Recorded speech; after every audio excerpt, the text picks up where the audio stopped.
Kind of boring? Yeah. Not great. Bad, but that was it.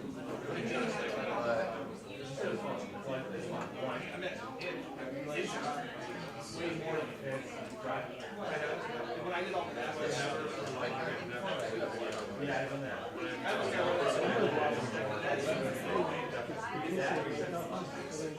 I was like, it's so funny. When I was covering it like 2015, right, and she was not coming down. Not ideal. But and I'm sitting there and I'm walking out.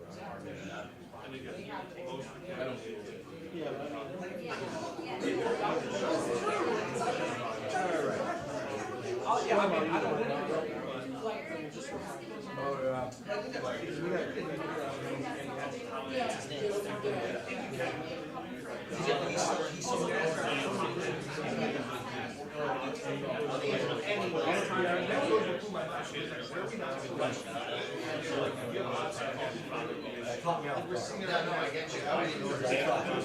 Wait a minute, what?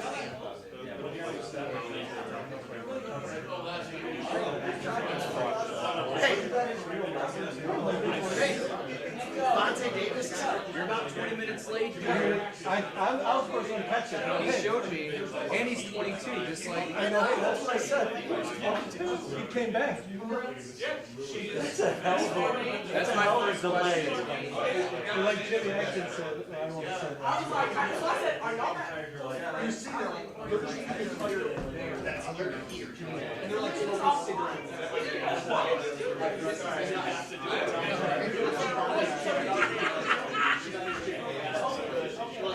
We don't got this stuff. I didn't just show up and say, I'm doing the service.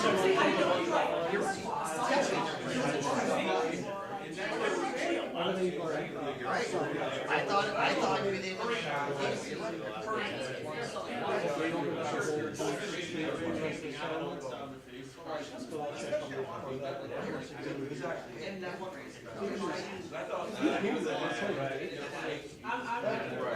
Sometimes you go come to the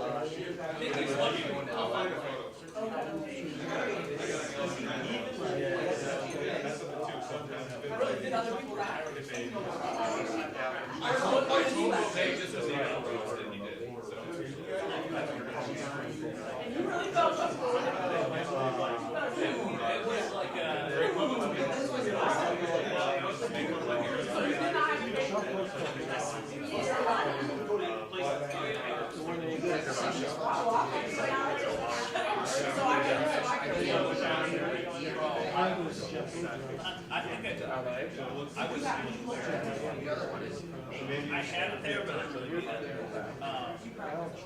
do not practice. I don't practice. That's the key to public speaking. Yeah, I do not practice that stuff. The most nervous I've ever been. I'm getting like, obviously. It's gonna be every day. I've got a commencement speech at my resume. I was like, oh, this is something.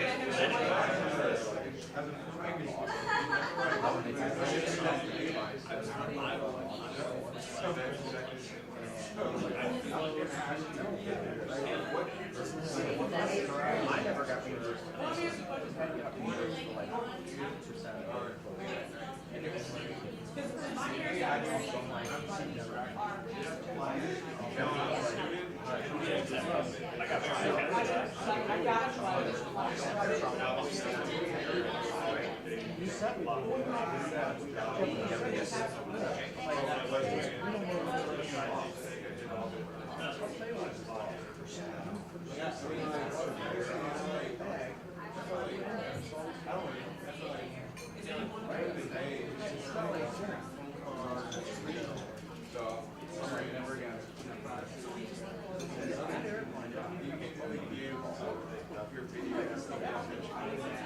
That's interesting story. That's so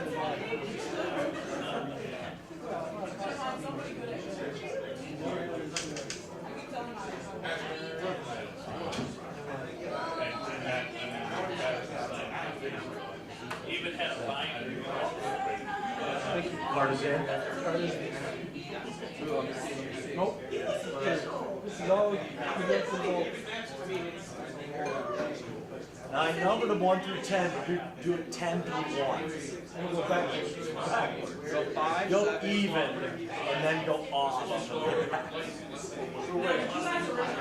Everything's a joke to these guys. There's Avante Davis and Cameron Lewis, but not Cam Lewis. We got Vontae Davis. Right, Cam goes to the Bills is also Cam. Right.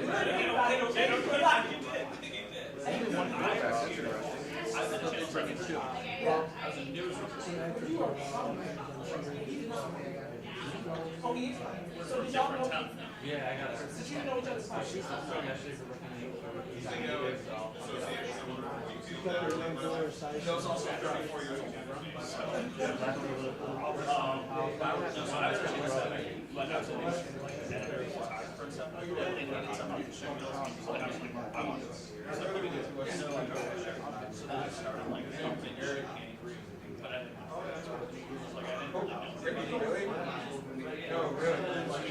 Channel 7, and I was in Botox, and eventually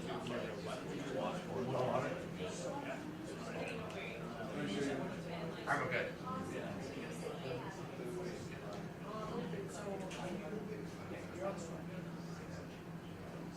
You know, this.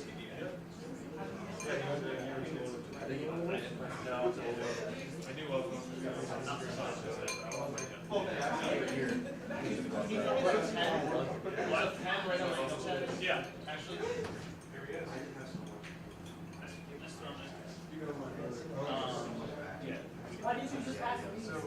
I don't know, because your back was turned, I thought that would be yeah, yeah. I knew that was going to backfire. Have you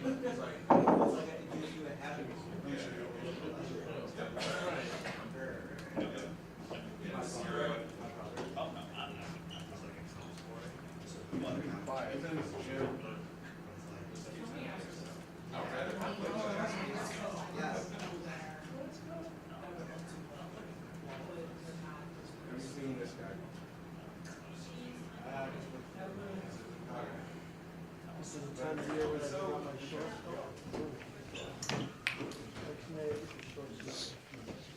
All right. Good afternoon. Welcome back. Good to see everyone. We'll open it up to your questions here. Coach, what are your thoughts on this year's draft class? Basically, what's the process of you evaluating this year's recruiting? Yeah, so we'll just see. Today's the first day. It's good to have everyone here. Everyone signed. Give credit to Jim and Jim Overdorf, Kevin Begang for getting that done. So guys can just focus on playing football, learning the systems, getting down how we do things here, and I think that's really the emphasis this weekend is onboarding these young guys the right way so they can develop as quickly as possible. Sean, is it at all a weird adjustment kind of going back to a traditional offseason? We haven't had this in a while. Yeah, it's new, and you kind of go back to your notes on how we did things in 2019 and what we liked, what we didn't like, and so our staff helps me a lot with those notes and what worked, what didn't work, and then how you want to improve things. And you go back and sometimes you forget some of even the staff wasn't here when we last did certain things, the way we do things this time of year when the players are around like they've been this year as opposed to the last couple. So it's been good. We've had good energy. I think good participation overall, not 100% participation, but hopefully we're getting some of those guys back in the coming weeks here. Sean, how interested are you in seeing Matt Areza punt? See how that ball finally get to see him up close, given what the reputation he comes in with. Yeah, I mean, I think just like anyone, John, it's getting a feel for who they are as people, getting a feel for what they can do at this level.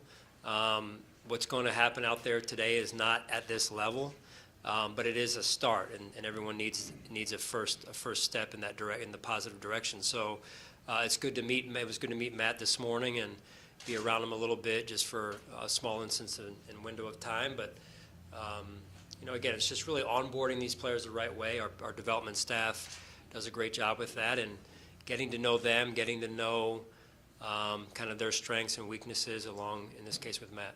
I guess just in that sense, I mean, all of them have their unique talents, and you want to keep your eyes on them. But I mean, I think there's a lot of people looking for to see just how this ball comes off his foot. I mean, you've seen it on tape. I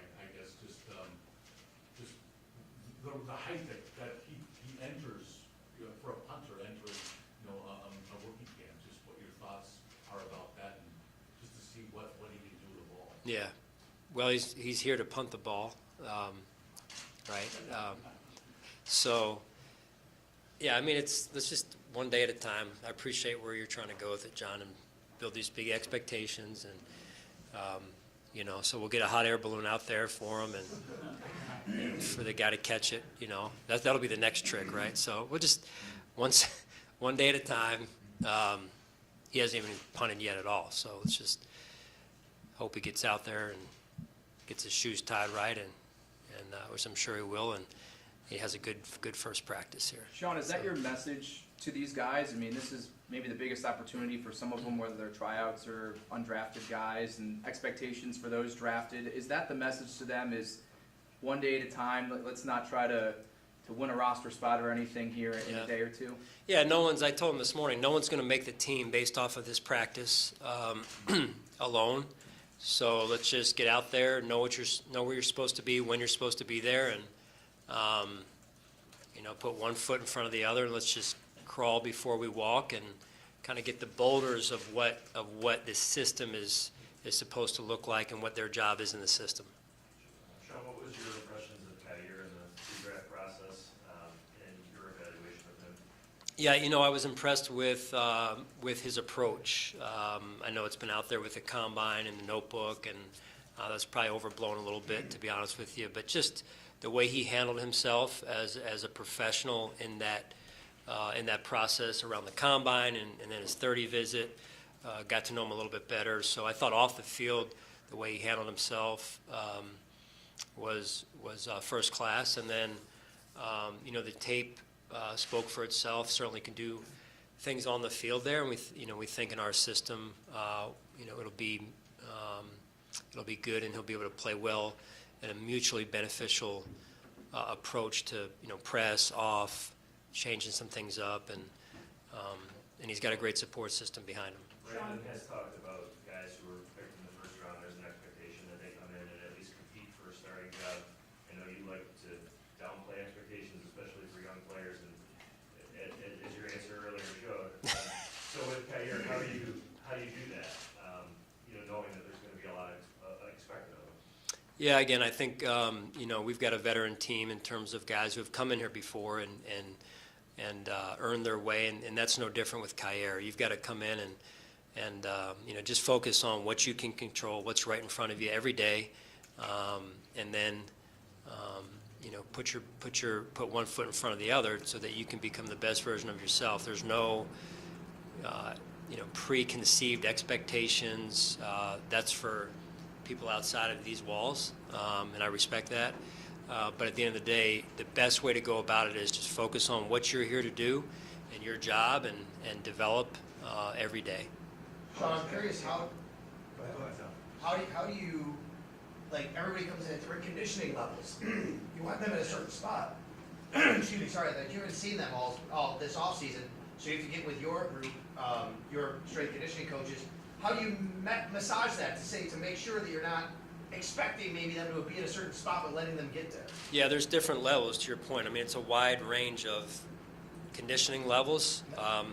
And part of it, quite honestly, is because a lot of these players have been on the banquet circuit or pro day circuit, and they're not really working to get ready for football. And now we expect them to go out here and play football.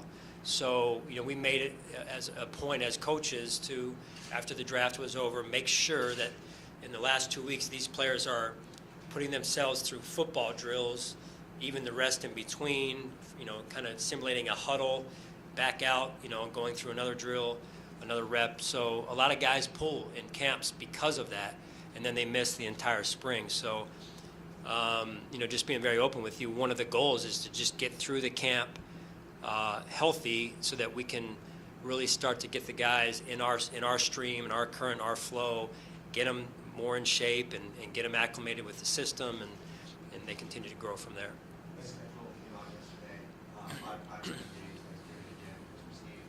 This is a different roster than a couple of years ago. Has your message changed to rookies, knowing how many big games you guys are playing in a national stage? Yeah, I don't know. It's really taking it one game at a time, taking it one day at a time. What we've worked and the way we've worked to build this to where it's at, I think says a lot about the people in our building, says a lot about our players. And I'm happy for the fans that they have a chance to experience, that level of football. And it's been a while since they've been able to do that, since the early 90s, and we've built it to that. But I've been around it before, been at successful programs, and this is what you want. You want to field a team that can compete every year, that has a chance. And that's really all you can say this time of year. And that's really, I think, all any team can say. And so we got to put the work in. And as I mentioned a few weeks ago, there's a certain commitment level that comes with, and a certain focus and a certain dedication that comes with teams that are able to get to where we're trying to get to. And so that's what I'm looking forward to seeing if this team will do that, and how it's going to come together at the end of the day. Any thoughts on this team? How much more prepared might you think, might you think this team would be for these prime time games, for a season opener, for Sunday night football and Monday night football and those games? How much, having played in those games in the past 2 years? Well, I think you start with Josh. Josh has been in those games, and as a leader of the team, the face of the franchise, he's been through that before, and the prep leading into those games, he's come out on the other end of those games, and a lot of those games in a winning manner, right? So at the end of the day, there's no substitute for experience, and then as coaches, we've been through those, and so. But at the end of the day, you've got to go back to your process, and each team's different. Each game is different to some extent.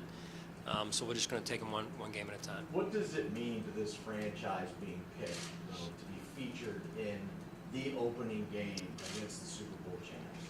Yeah, I think it's great recognition. I really do. And again, like I mentioned before, it's great for selling T-shirts and hats, and for our fan base, which have stuck with this organization for a long time, and I think there's great excitement around Western New York, around the city.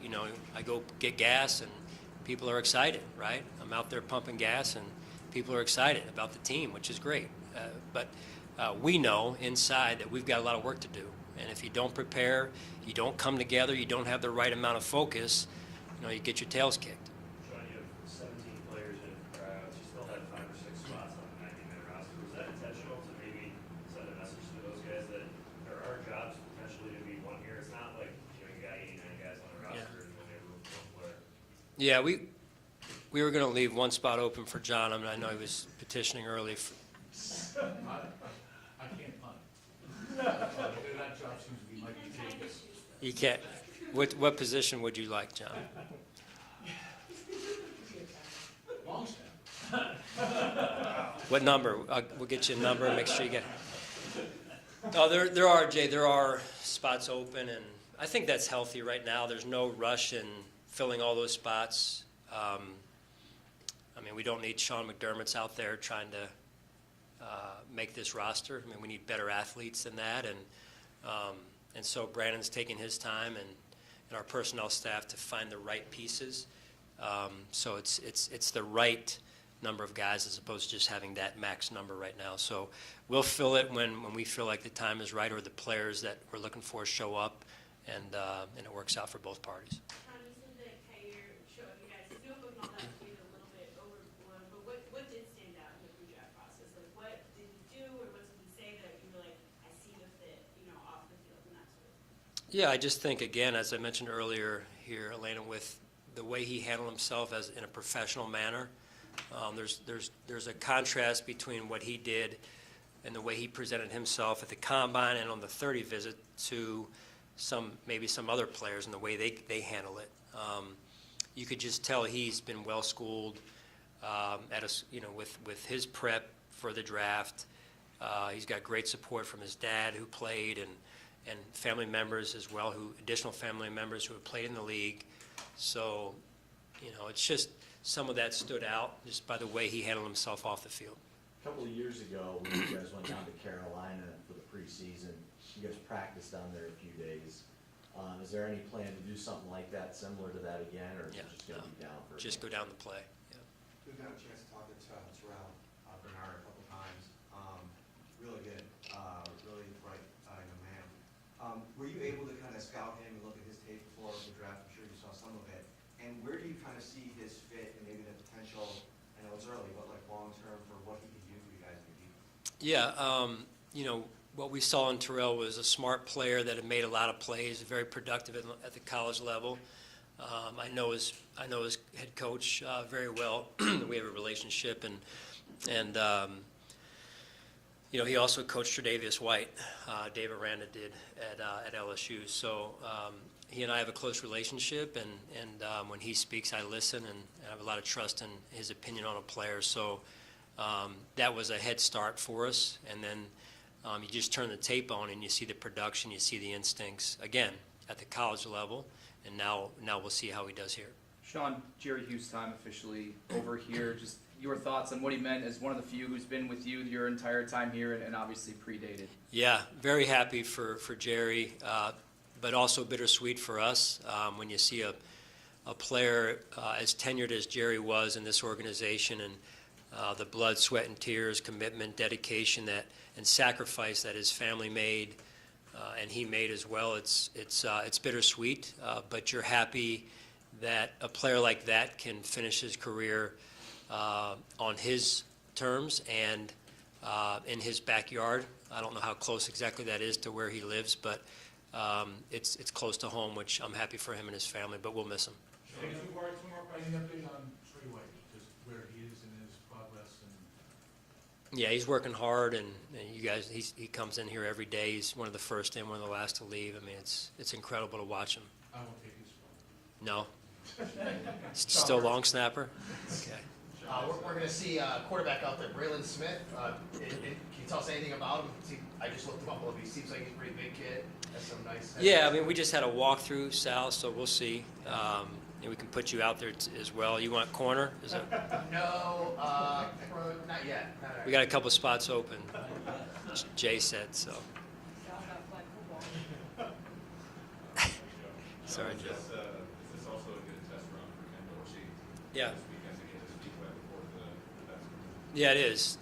You know, we had a staff meeting the other day, and I told the coaches this is a chance for us to continue to practice coaching, right? And it sounds elementary, or elementary, I should say, but we've been on the field with the vets through the phases now in phase 2 for a couple opportunities there, but this is our first time in live full speed action, and we've got some new members to the staff, Ken being one of them. So this will be a first time for him going through this in his seat, but good experience too as well. And so I'm sure we'll all, Ken, myself, and the rest of the staff, get through this weekend and say, hey, this is what we can do better. And so when OTAs roll around with the vets, this is how we want to improve what we've done. So, all right, thanks, guys.